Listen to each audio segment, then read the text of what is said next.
कोई साधारण निशान नहीं, ये भगवान विष्णु के असली पद चिन्ह है। लेकिन ये यहाँ किसी पूजा के लिए नहीं, बल्कि एक महाशक्तिशाली असुर की छाती को हमेशा के लिए दबाए रखने के लिए है। यह कहानी है असुर गयासुर की।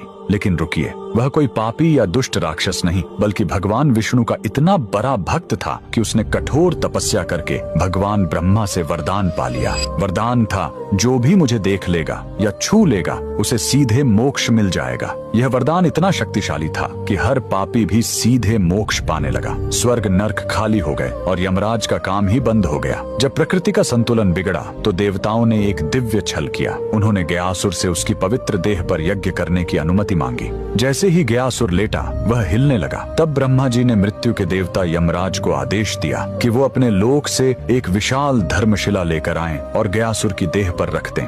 लेकिन गयासुर फिर भी हिलता रहा।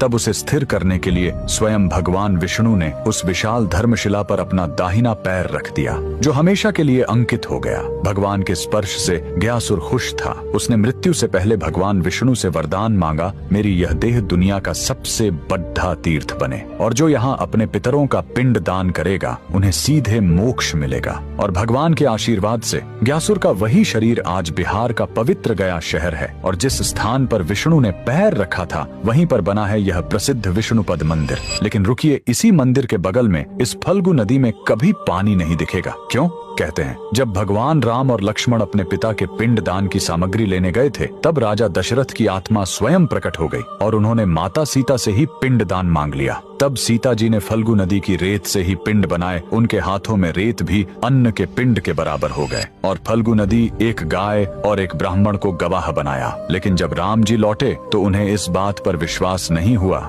कि बिना सामग्री के पिंड दान कैसे हो सकता है, और राम के अविश्वास को देखकर तीनों गवाह डर गए और झूठ बोल गए। तब क्रोधित होकर सीता जी ने तीनों को श्राप दे दिया, और फल्गु नदी को श्राप मिला कि तुम